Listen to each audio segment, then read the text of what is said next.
श्री राम के अलावा इन चार से भी हार गया था रावण। अधिकतर लोग यही जानते हैं कि रावण सिर्फ श्री राम से ही हारा था, लेकिन ये सच नहीं है। रावण श्री राम के अलावा शिव जी, राजा बाली और सहस्त्रबाहु से भी पराजित हो चुका था। यहाँ जानिए इन चारों से रावण कब और कैसे हारा था दोस्तों। एक बार रावण बाली से युद्ध करने के लिए पहुंच गया था। बाली उस समय पूजा कर रहा था। रावण बार बार बाली को ललकार रहा था, जिससे बाली की पूजा में बाधा उत्पन्न हो रही थी।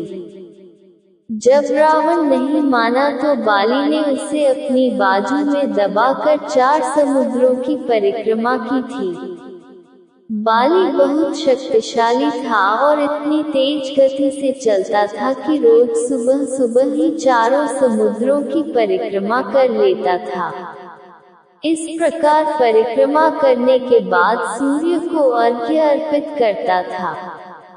जब तक बाली ने परिक्रमा की और सूर्य को अर्घ्य अर्पित किया, तब तक रावण को अपने बाजू में दबाकर ही रखा था।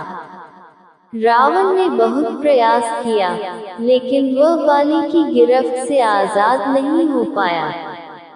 पूजा के बाद बाली ने रावण को छोड़ दिया था।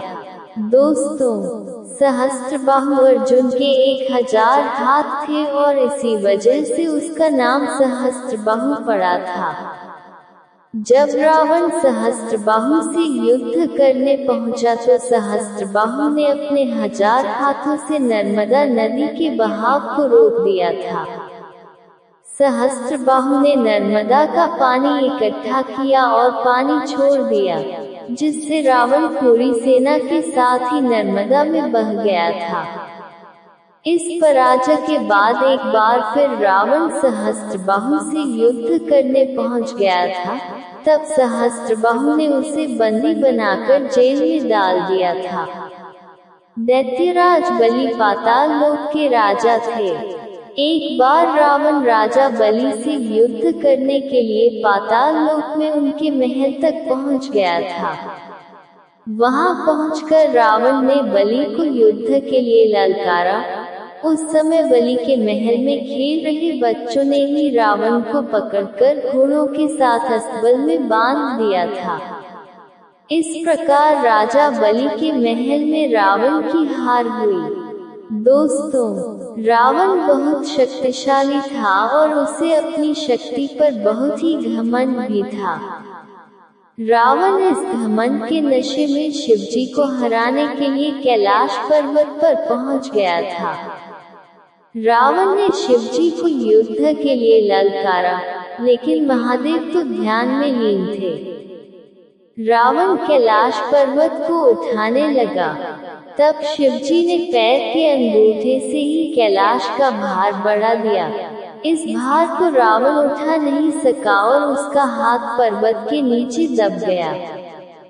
बहुत प्रयत्न के बाद भी रावण अपना हाथ वहां से नहीं निकाल सका। तब रावण ने शिवजी को प्रसन्न करने के लिए उसी समय शिव तांडव स्रोत रच दिया। शिवजी इस स्रोत से बहुत प्रसन्न हो गए और उसने रावण को मुक्त कर दिया। मुक्त होने के पश्चात रावण ने शिवजी को अपना गुरु बना लिया। दोस्तों, ये थी आज की कहानी। उम्मीद है आपको कहानी पसंद आई होगी। कमेंट बॉक्स में जरूर बताएं आपको कहानी कैसी लगी। ऐसी ही और वीडियोस के लिए हमारे चैनल को सब्सक्राइब कर लें और बेल आइकन को प्रेस करें ताकि नई कहानी सबसे पहले आपके पास पहुंचे। कल मिलते हैं एक और नई कहानी के साथ। तब तक राधे राधे।